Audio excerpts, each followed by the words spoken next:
No, I mean, Sagrika, the fact is they are the government in power, and they're the government in power for the last 6 years, 7 years. And the difference between this season of corruption and, let's say, other seasons of corruption has been the sheer brazenness of this and the sheer size and scale of this. And so therefore, I think it's very, very legitimate to call this a completely different perfect storm of corruption, if you want to call it that. Why do you say it's completely different? What to you is completely different this time, in this regime? No, and that's what I said. I said it is different because of the sheer size and scale of it and the brazenness of it. And I've been in telecom for as an entrepreneur for 15 years, and I have seen my fair share of shenanigans, but I have never seen anything this out there, open and brazen, and at this level and this scale. And it actually points to a sense amongst the political class that they can get away with anything, and they have walked slap bang into a combination of media and civil society and the Supreme Court saying, no, that's not true, we will not allow this to continue. And that's the only difference, and that's what Harish Salve said. The difference this time is they got caught. So the difference this time is that they actually have got caught. On the other hand, do you think that the mentality of sab neta chor hai, all politicians are thieves, the government is one of thieves, it's looting. Ratan Tata has said we mustn't become a nation that sees a scam everywhere. Is that also a danger? Yes, but I think from what we have seen in the last year, it is what has come out now, the number of people who have been caught, and it looks like wherever you touch in the system, central government or state government, take out the cover, there are worms inside. But is Manmohan Singh responsible for that? Is Sonia Gandhi responsible for that? Major acts of omission. I think what is the job of a leader? Ultimately, if a company fails, the managing director, CEO is responsible.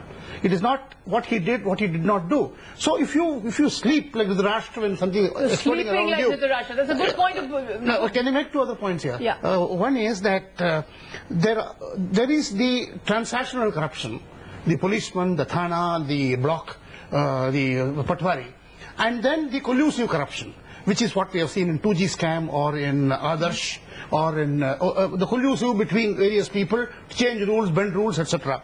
Normally, the common man sees the transactional corruption, what happens in his area. So normally, his attack would be on the locals and on the state government, which is very it is astonishing number to me.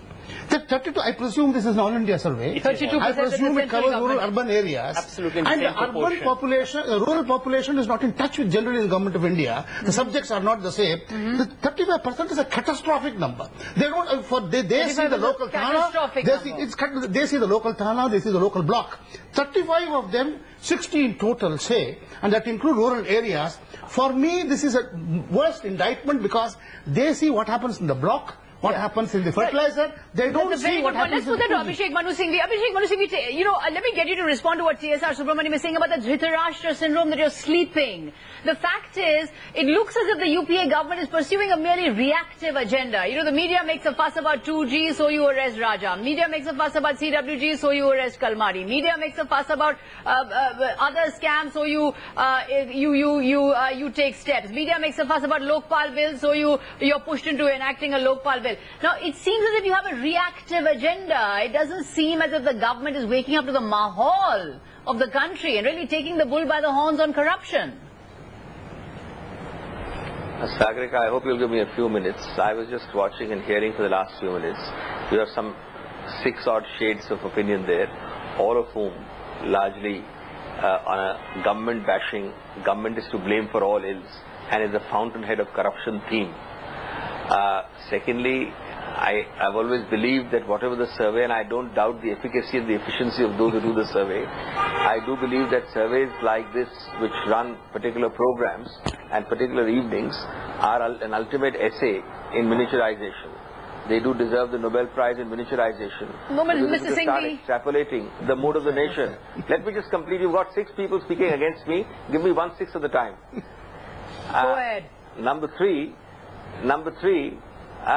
if you were to start extrapolating like this, I think all the good exit polls and other surveys we've been doing wouldn't have stopped, because the media realized some time ago how dangerous these surveys can be indeed. And this is certainly not, corruption has to be non-negotiable, corruption has to be attacked, but it is certainly not that the whole country believes that the fountainhead of all corruption is this government. Otherwise, out of 800 seats in the recent assembly elections, we wouldn't have done that reasonably well, and the BJP wouldn't have done that terribly badly. And to cite only Tamil Nadu as an example is wrong, because telecom affects the whole country. But let me come to the specifics now. I think, to adapt my good friend Harish's comment, there is a commandment before the 11th commandment, between the 10th and the 11th. It can be called 10A, and that is, thou shalt take action against illegality. And then follows the 11th, thou shalt get caught as a consequence of their action. That is the virtue. If you don't get caught, that's the other side of it. Now the point here is that, do you think the judiciary was less aware, or was it somnolent during earlier years? Do you think you, the media, was sleeping during earlier years when the NDA was in power? Were you ineffective? Were you collusive? Obviously not. You raised the same issues, but you had more resistant governments who did not take action. Did you raise any less of a stink in Tehelka, in the Hutco scam, in the institutional land scam in Delhi? But today you have actually the UPA, for all the abuse you are shouting upon it, willing to take action on prima facie material of credibility. Now, I think in a sense it's a good thing for everybody. We have got people caught because we have chosen to take action. But it's because of the media pressure. And it's because of I the think Supreme that Court has become pressure, our media biggest bane. pressure, I agree pressure. with. It doesn't Well, seem as if the government is acting anytime on its anything own. happens, Sagarika, let me tell you, it's like the Panchtantra tale. Anytime anything happens, you will find a reason other than a government virtue. Do you think that everything which is happening because of the Supreme Court? Well, I leave it to you to judge. Yes, there are initiators, there are catalysts. But those who resign, the Supreme Court doesn't pass a mandamus, thou shalt resign. We secure resignations. People leave posts, constitutional posts, and they don't go flailing and shouting and screaming and kicking.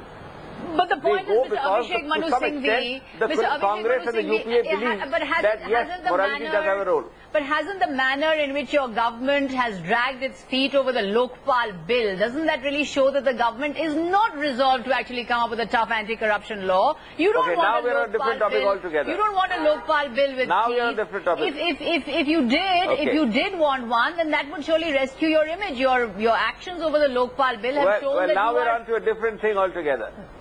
Now we're on a different topic. We're talking about perception. Yes, we're talking about perception. Let me address.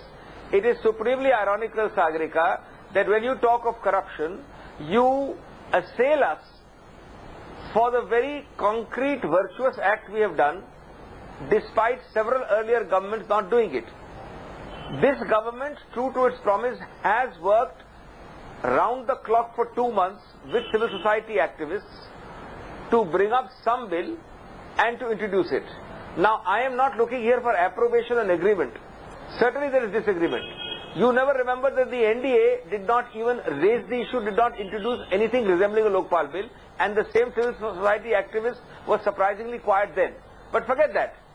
We have, let us assume we have done half a bill. Let us assume we've done 3/4 of a bill. And I have to be careful because I am a chairman of a committee and I have great pleasure in receiving civil society activists tomorrow. That is 24 hours hence at 4 o'clock in Parliament House to hear their views. Right. So I do not want you to misinterpret me at all as sounding partisan. My point to you is this. Do you say that even the 3/4 of a mile or the half mile we have walked, and I'm assuming, I'm not saying we have, is that worse or better than the 25 years who passed earlier? Let me get Is there another to respond to that. Give me a minute. Sagarika, 1 second. Sagarika, 1 second. Sagarika, 1 second. Now just take one concrete example which has led to a lot of difference. And I know Kiran Bedi is dead against it. Prime Minister not included. There could be a view that the Prime Minister is in fact included fully and you are making much of something. He is only a deferred case of prosecution or liability. Now, Kiran Bedi and her group may disagree. But I am asking this question. Is there not a substantial movement to deal with corruption with disagreements, but that's which ultimately the Parliament will point. decide? But And if you go on to say, 1 second, Sagarika, 1 second. If you now go on to say that unless and until the government, the parliamentary democracy of this country agrees 100% with what civil society activists, in particular 6 of them, propose. Unless that is done, everything else is bad, then you are negating parliamentary democracy, especially when it's the property of parliament today.